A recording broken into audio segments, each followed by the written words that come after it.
Hey, how's it going, everyone? Today I'm going to be helping y'all out with the Ninja Road maps for Ninja Road 30, which is arguably the hardest Ninja Road that we've had so far. Now, I already did a video on it where I went through it for the first try, and I beat it all 10 maps. And, you know, it was pretty difficult, but you can get through it if you have, like, a plan set up, and that's exactly what I'm going to do. So I made a poll, and thank you to everybody that went ahead and, you know, voted on the poll. But as you know, which maps do you guys need help with the most? Because, you know, it boils down to map 7, 9, and 10. The second half of Ninja Road is always the hardest, of course, and map 7, 9, and 10 with this one especially. So I wasn't surprised to see that map 10 was the hardest, but a lot of you were even saying, you know, you need help with all of them. And this was really just so I could see which one you guys need help with. But, you know, I'm gonna go ahead and do all of them. So I'm gonna be helping you guys out with those maps because those three are the most annoying and most difficult.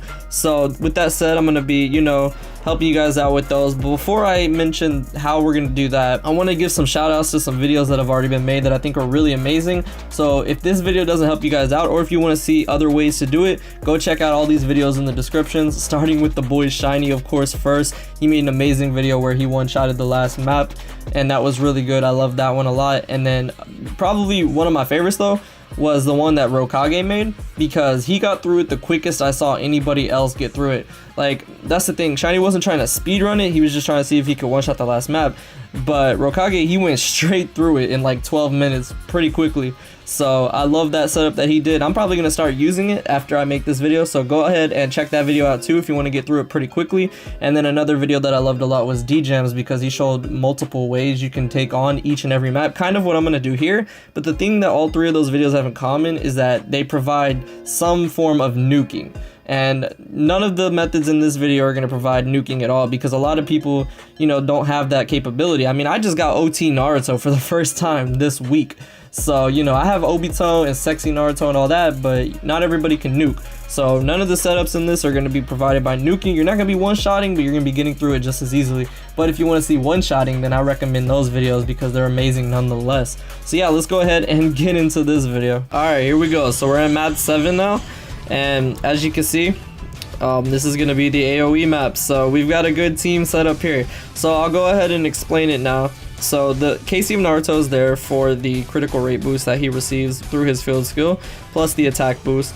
And then you have Madara, which is going to be the AoE, and he's very important as well because he ignores substitution. So you can go ahead and just take out everything on this map especially. You can switch that out with someone else that can ignore substitution, would be very good, like maybe dual Renegade Madara. But for this team setup, he's going to be very good for that. I also put Sasori down here because he boosts bravery attack by 300 in the background. And then Gaara, of course, boosts bravery attack by 750. So that's a lot of boosting of the bravery. And then I just have Naruto here in case, you know, you could use him instead of Gaara, because we're not going to be one-shotting this anyway. But you can go ahead and use Naruto here if you want to, because he ignores substitution with his ult as well. And then I have Sasuke here because you could use him, because you'll see Yamato's pretty much going to eat this.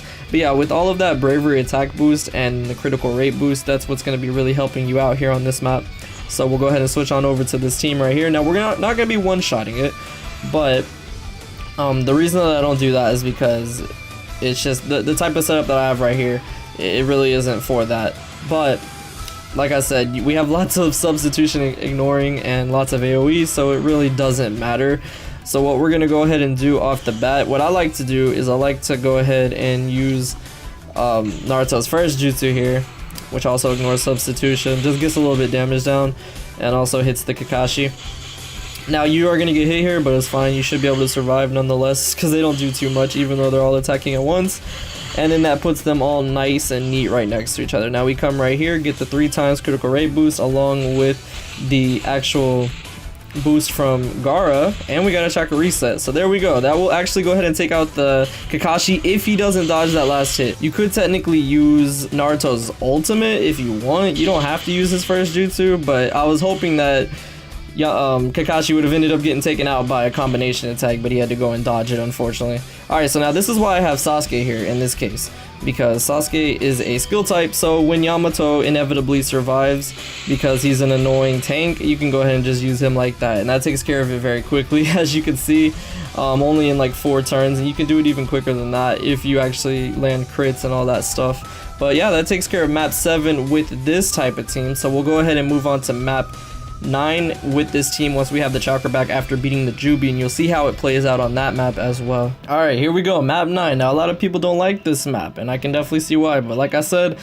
we're gonna get through it, so it's all good. It's the same thing as map 7 essentially, and now we're done with the main team. Once you get to this part, the main team's done for, so once you take on the Jubi, you're pretty much set. Now I am switch sealed and all that stuff right now from earlier, but what I like to do, at least for right here, is pull out Naruto, and we're gonna go ahead and try to hit Itachi here, and then that's gonna set up the crit rate boost and all that stuff, and then we're pretty much just getting a lot of damage done onto him like that.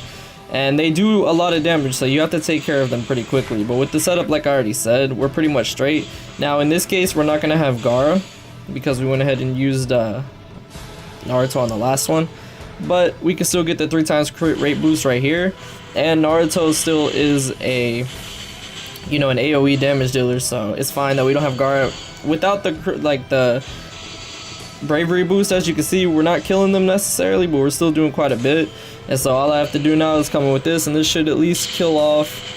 Yeah, it's gonna kill off. So there we go. Within pretty much 3 turns, they're just dead like that. And if I would have had the bravery boost out, maybe Madara would have finished them off. But now that we're on the map 10, strangely enough, this is actually the easiest map because AoE, like, damage dealing is a lot harder than just one single one, because a lot of the great nukers, you know, they're only single target. That's the whole point of nuking, is that you're usually single target. But in this case, you know, this man's great. Now I like this team more for a good reason. Like I said, I like this team more, and I'll get into that now why. So with Shisui, he's here because, you know, he's the best nuker when it comes to skill. Joebito and him are amazing. Now he can boost himself up. I said there's no nuking, but if you do happen to boost him up, the only problem is you're not going to have an ultimate anymore.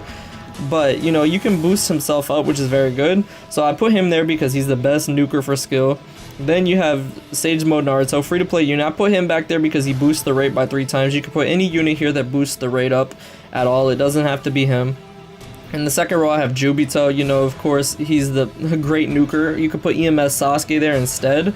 And then I put one of the Blazing Badge 3rd anniversary units under here, and that's because this Sasuke also boosts the critical rate by 3 times and attack by 250, because we're not going to have KCM Naruto here, so we need crit from the back. And then I have Blazing Badge Kakashi because he's the skill unit. I think he's the only one too that really boosts skill attack. So he's going to be like the Gaara in this case. And then I brought Yugito because Yugito, if you don't know, is one of the extra effect units for this Ninja Road. So she's actually going to be providing a boost of damage. So that's pretty good, but they should die well before then. So yeah, what I really like about this team setup as compared to the later one that we're going to talk about is because he starts off as a body typing. So with that said, because he starts off as a body typing, you don't have to switch his typing at all. You don't have to waste a single turn doing that. So we're going to take advantage of Kakashi's skill attack boost here. Even if you don't take advantage of his boost, this Shisui does a lot of damage, as you can see. You know, it's because he's already a body typing. If you boost the Shisui up, he'll one-shot it for sure. But we're not doing that here. So what I'll go ahead and do now is go ahead and take advantage of Joebito here, which does arguably more, to be honest. But the reason that Shisui is such a great nuker is because once he is boosted, he does more. And then just to finish it, I'll go ahead and use Yugito here because she's an extra effect unit. But with that said, you can definitely just clean it up with anything in the last row. So that takes care of Hashirama, and the only one that really hit us was Minato a lot. So yeah, that's pretty much the first rundown. The team setup's pretty simple, no nuking involved at all. All you have to do is stall up some chakra at the beginning and you'll be able to get it, and it should be under 100 turns as well. So if you need those pearls, then that should be an easy way. As you can see, plenty of coins as well because I have Yugito onto the team, so being able to take advantage of that is very well. So that's the first team setup pretty much. It just really takes advantage of a lot of AoE on this. The team 3 is the most important one because it's for 2 different teams, and you really just need to take advantage of the bravery boost and then taking advantage of Naruto's 3 times crit. You can definitely switch that around, and you don't need EMS Sasuke on the team. He's kind of expendable. I just put him there as you see for Yamato. But the second team, that one really needs to stay the same, except for you could switch up maybe having, you know, Kakashi. You don't have him, you could put just another skill typing. As you can see, the boost was very helpful, but we just cleaned it up anyway through 3 turns. And then the Sage Mode Naruto and the Sasuke are really just there for that, you know, that boost in the buddy skill. but Shisui and Joebito are the main nukers. You could use dual Rinnegan Madara, you could use Kabuto, you could even use Omui, the free-to-play Omui that I have in my first team there. He's in the shop right now. You can go ahead and use him, and he'll drop a lot of damage, and you know, he'll just help out a lot. So that's the first team setup for the first run. Now let's get into the other team setup. All right, here we are on map 7. Okay, so it's pretty obvious why I have a team setup like this, like I said, for wisdom, because this is some of the strongest wisdom typings that we have in the game. So Hashirama, of course, is the AoE typing here. He ignores substitution, so that is very good. And then I put this Madara underneath him because it boosts wisdom attacks by 350. Of course, Naruto, just like from the other team setup, boosts the critical rate boost and also gives you an attack boost. And then finally, a free-to-play unit, which everyone should have, is Mecha Naruto. And don't worry if you don't have him, you know, duped up, because you just need his boost wisdom attack right there. So that's a lot of boosting of the wisdom attacking. So I feel like we're going to do a lot more damage, but then again, the Kakashi is still a wisdom typing, so we're going to be doing neutral damage on him, but we will kill everybody off. Another benefit of this team is, again, unlike with the last one, we don't have to waste a turn, you know, using a jutsu. We can just go ahead and jump right into it like this. So that's what we're gonna go ahead and do, although you can still do that with the last team setup. I just happen to have it that way. So we're gonna go ahead and do this. Now the only thing is, with the team setup that we do have right here, we're not gonna be able to take advantage actually of the Mecha Narutos because they're kind of spread out. But I mean, it still gives you quite the attack boost nonetheless. You'll see what I'm talking about here. So I can't take advantage of the full effect of it, but we can get pretty close. So there we go. We still got 250 attack boost, and again, ignore substitution is very clutch for this because it goes ahead and takes care of pretty much everybody. And then again, once that Kakashi survives, all you have to really do is come in and use something like this. If you want to get rid of the Mecha Naruto and put Gaara on here, then you can feel free to do that. That way you can take care of the Kakashi, you know, with the boost like that. But similarly to before, we're still gonna have it where they survive. So that's pretty simple though, because it takes care of all the grunts, and then the Kakashi really isn't too much. He doesn't do too much, and there we go. In 3 turns again, we went ahead and took care of it. So it's a pretty simple team. I like this one more though, because you can get more chances for a crit and you have more damage boost there. It's just unfortunate that the typing is still against you. But yeah, that's a pretty good team. So I'll see you guys on map 9 once we get the tracker from the Jubi. Alright, so now that we're back on map 9, we're gonna switch back over.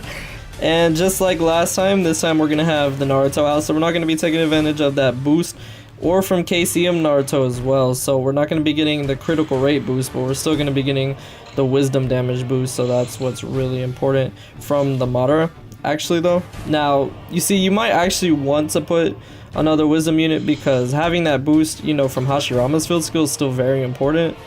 But nonetheless, I still like to be able to just go ahead and take them on like this. This team's still very good for that because it does a lot of damage nonetheless, and takes advantage of like a lot of the field skills, which is very good. But we're going to be using Madara again. Again, you don't really need him for this. You can switch it out with someone else, but I just happened to put him on here because I didn't need him for my first team setup. But in your case, you might need him. But as you can see, we're still going to get through this in 3 turns again. That's pretty much what all these teams are meant to do, is just try to get through each and every one of these tough maps, like within 3 turns or less. Especially without any nuking, that's still pretty good. So here we go, we'll take advantage of Stage 6 past Naruto again, and there we are. That's 3 turns down, and we're already done with it. Moving on to the last and final map.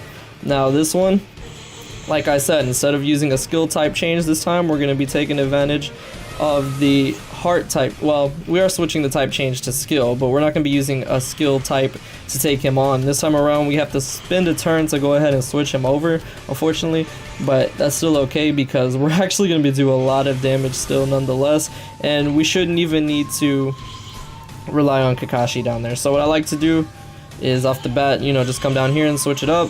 Minato will go for Kaguya, but he doesn't do anything. Or actually, no, he went for Naruto this time around. Usually he goes for Kaguya. So when he does that, unfortunately, you can't take advantage of all the boost.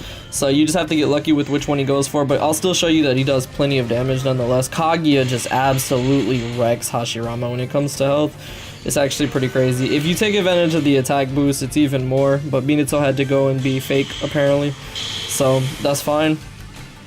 If you do it like that, like I said, though, if you do it in that way, then you should be able to take him out within these 3 turns right here. But because of how they were spread out this time around, it is going to take Kakashi, but very little. As you can see, he's only going to... Actually, I don't even need to use Kakashi. I could just use Kushina. But this map is really easy actually. Map 10 on paper looks like it's the hardest, but it's really not. It took me the longest when I did my first playthrough of it, but it's really super easy once you have like a good team like this and just set up. So I'm just gonna go ahead and do this, and that takes care of it pretty much. Oh no, he survived. Are you kidding me? Okay, I was about to say. All right, so that takes care of it. So that's 4 different team setups that you can use, 2 different runs. You don't even need to use all the team setups. You can mix and match them if you want. But hopefully this gives you a lot of options, because I know not everybody's gonna have the units featured in this. And wow, we got a lot of Granny Cat coins the time before, so that extra effect is a lot better. But you know, you can definitely mix and match. The first map, you know, get all your chakra, and then on the second map get all your chakra. Now your first team really doesn't matter, it's just whatever's going to carry you through Ninja Road, but these other 2 teams are what matter the most. So just take advantage, you know, of the field effects and all the damage boosts that you can, and you'll be completely fine. It's really not too hard. You just have to make sure you have team setups for each and everything. So like in this case, this is my AoE team set for those 2 maps, and then this team is just, you know, all out nuking. So yeah, that's very good. But yeah, I hope you all enjoyed this and found this helpful. And if these teams did not help you out, I suggest you go check out those videos in the description, because those are really cool if you have nuking capability. So yeah, you can go check those out, and those are a lot quicker as well probably. But yeah, thank you all so much for watching, and I'll see you all in the next video.